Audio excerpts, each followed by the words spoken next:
Boa noite, amados. Quero te dizer que todas as coisas cooperam para o bem daqueles que amam a Deus. Todas. Não tem nada, né, que seja contrário àquele que ama a Deus. Porque a palavra de Deus fala que Deus ele transforma a maldição em bênção. Deus ele abre deserto no mar. Ele abre no mar fontes. Então, para Deus, tudo é possível. Para aquele que crê, tudo é possível. E todas as coisas que podem ser contrárias a você, elas são transformadas em bênção por Deus. Amém? Então a palavra de Deus diz para a gente lá em Romanos, diz que todas as coisas são para o bem daqueles que amam a Deus, favorecem aqueles que amam a Deus. E o texto que eu quero meditar hoje sobre o texto de Josafá. Eu espero que seja uma meditação curta, né? Não seja muito longa, né? Mas eu quero meditar hoje sobre Josafá, lá em 2 Crônicas, capítulo 20. Eu queria que você abrisse a sua Bíblia, por favor, que eu vou estar fazendo uma leitura. Josafá, capítulo 20. 2 Crônicas, capítulo 20, perdão. Diz assim o texto: Depois disso, os filhos de Moabe e os filhos de Amon, com alguns dos amonitas, vieram a peleja contra Josafá. Então vieram alguns que avisaram a Josafá, dizendo: grande multidão vem contra ti, da além do mar, da Síria, eis que já estão em Hazazon Tamar, que é em Gedi. Então, Josafá viveu uma situação semelhante à que nós estamos vivendo hoje no Brasil. Chegaram notícias para Josafá, e essas notícias abalaram o coração de Josafá. Mas eu quero te dizer o seguinte, que as notícias podem até abalar o teu coração, porque Deus deu para a gente o medo como uma forma de proteção, porque o medo protege você, porque se você não tivesse medo de nada, né, você atravessaria a rua sem olhar para um lado para o outro, você faria coisas e colocaria a tua vida em risco. Então, o medo que Deus colocou no homem é uma forma de frear o homem, mas não é algo para poder paralisar o homem. Frear muitas vezes quer dizer que você vai parar e você vai raciocinar, vai tomar decisão e vai continuar. O frear não é para você ficar paralisado. Esse medo que paralisa, ele não faz. O medo ele é algo saudável para o homem. O medo que paralisa não é bom, mas o medo que faz você parar, você pensar, você raciocinar, você lembrar que você tem um Deus que é por você, um Deus que não te abandonou, mas está contigo em todos os dias da tua vida. Esse medo é um medo que é um medo positivo, porque ele leva você a pensar, leva você a refletir. E quando a notícia chegou até Josafá, ele não titubeou. A primeira coisa que ele fez foi sentir medo, né? Logo em seguida ao medo que ele sentiu, o que ele fez? Ele fez uma convocação. Ele juntou o povo, né? Juntou o povo para poder buscar ao Senhor. Então, quando você sentir medo, qual é a primeira coisa que você tem que fazer, né? Primeira coisa que você tem que fazer quando você sente medo, que é o medo incontrolável, que é o medo que você não consegue se controlar. Porque o medo de Josafá, creio eu, tenha sido o medo que ele não conseguiu se controlar. Ele olhou para as circunstâncias, olhou para o povo, olhou para ele, falou: isso aí é o nosso fim, né? E toda vez que você está com a sua vida ameaçado, o instinto de preservação leva você a sentir medo, né? E muitas vezes esse medo que você sente quando você está com a sua vida ameaçada, né, é um medo que tira o seu controle, tira o seu chão, né? Mas no seu caso e no meu caso, no caso de Josafá, ele teve medo, mas uma das coisas que ele fez rapidamente, o que foi? Foi buscar o Senhor.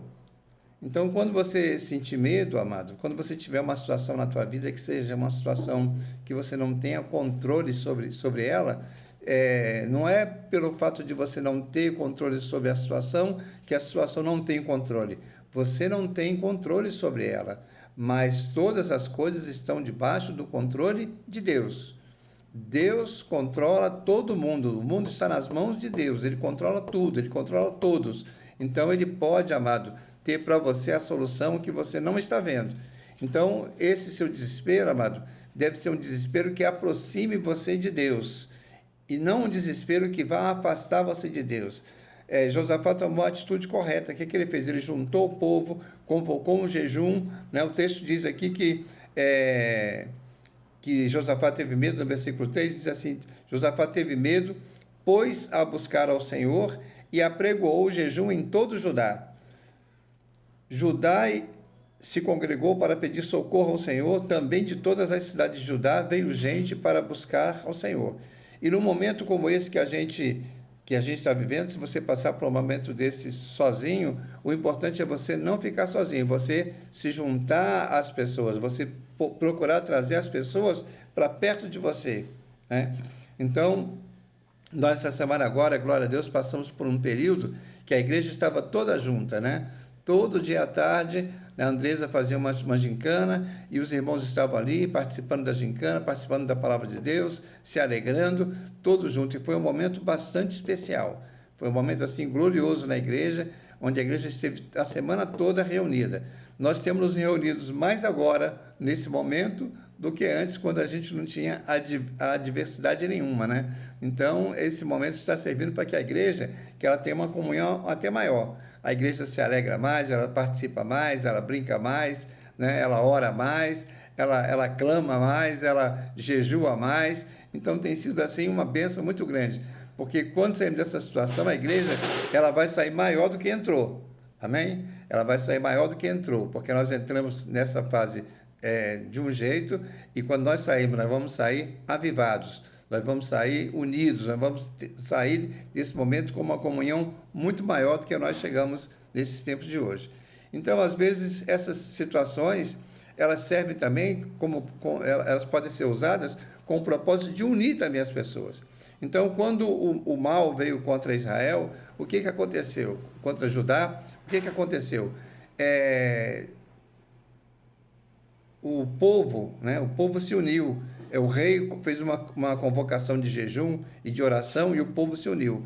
E quando o rei faz essa convocação de jejum e de oração, é para quê? Para poder buscar o quê? Para poder buscar orientação, para poder buscar fortalecimento em Deus. Amém? Então, o texto do versículo 5 diz que pôs-se Josafá em pé na congregação de Judá e de Jerusalém, na casa do Senhor, diante do pátio novo, e disse: Ah, Senhor Deus de nossos pais, porventura não és tu Deus nos céus? Não és tu que dominas sobre todos os reinos dos povos? Na tua mão está a força e o poder, e não há quem te possa resistir. Agora, é importante também, amado, que nós saibamos quem é o nosso Deus. É importante que você saiba quem é Deus. É importante que você saiba quem você é em Deus. É importante que você saiba o que você pode em Deus. É importante que você saiba o que você tem em Deus. É importante que você saiba o que você é em Deus. Josafá, o rei de Israel, o rei de Judá, ele tinha plena convicção de quem ele era. O povo de Judá tinha plena convicção de quem ele era. Eles sabiam que eles eram os eleitos de Deus, né? Então, eles se unem, né, em torno dessa fé, eles se unem em torno desse propósito, de que eles eram filhos de Deus, de que eles eram o povo de Deus, de que eles eram eleitos de Deus, e que na unidade deles, eles poderiam orar, eles poderiam buscar Deus, eles poderiam jejuar, e eles tinham certeza que Deus ia dar o livramento. Por causa de quê? Por causa das promessas que Deus havia feito a Abraão, e estava cumprindo na vida deles. Porque Abraão, Deus fez uma promessa para Abraão que aquela terra onde eles estavam era a terra deles. E agora o que Josafá está fazendo? Ele está reivindicando isso. Ele está dizendo aqui no versículo 7, ele fala assim, no versículo 7 ele fala assim: porventura, o nosso Deus, não lançaste fora os moradores dessa terra, de diante do teu povo Israel, e não a deste para sempre a posteridade de Abraão, teu amigo? Habitaram nela e nela edificaram um santuário no teu nome, dizendo: se algum mal nos sobrevier, espada por castigo, peste ou fome, nós nos apresentaremos diante desta casa e diante de ti, pois o teu nome está nesta casa, e clamaremos a ti na nossa angústia, e tu nos ouvirás e livrarás. Então, amados, nós temos que ter essa convicção no nosso coração, que nós também, assim como nós não somos diferentes de Israel, A aliança que foi feita entre Deus e Abraão não foi feita só para Israel, foi feita para Israel e para todas as famílias. E nós também somos famílias de Deus, amado. Somos família de Deus. Então, essa promessa também é para quem? É para você, essa promessa é para mim, essa promessa é para a igreja, essa promessa é para todas as famílias que creem nas promessas de Deus para a sua vida. Amém? Então ele diz aqui o seguinte: e clamaremos a ti na nossa angústia, e tu nos ouvirás e livrarás. Então é importante, amado, que você que está vivendo esse tempo de hoje, no país, que você tenha essa convicção, que Deus, ele ouve o seu clamor. Na verdade, eu creio até que Deus já ouviu o nosso clamor. Eu creio até que Deus já nos livrou dessa situação, que essa situação já é uma situação vencida. E eu tenho certeza que o nome de Deus, amado, vai ser glorificado em todo o mundo, porque alguns acham que esse momento é um momento de juízo de Deus. Eu não enxergo esse momento como um momento de juízo de Deus. Eu enxergo esse momento como um momento de calamidade mundial, mas ainda não vejo como juízo de Deus. Alguns creem que é juízo de Deus. Eu não creio dessa maneira, né? Se você crê dessa maneira, você fica livre para poder crer. Eu não creio dessa maneira. Mas alguns creem que é juízo. Eu não creio em juízo. Mas eu sei que o mal está aí assolando o Brasil e assolando o mundo. Mas o que é importante nesse momento, quando o mal chega até você? É que você tenha a convicção, que você saiba quem você é, o que você pode e o que você tem em Deus, né? E aí o texto segue, amados. No versículo 10 fala assim: agora, pois, eis que os filhos de Amon e de Moabe e os do monte Seir, cujas terras não permitiste a Israel invadir, quando vinham da terra do Egito, mas deles se desviaram e não os destruíram. Eis que nos dão o pago, vindo para lançar-nos fora da tua possessão, que nos deste em herança. Ah, nosso Deus, acaso não executarás tu o teu julgamento contra eles?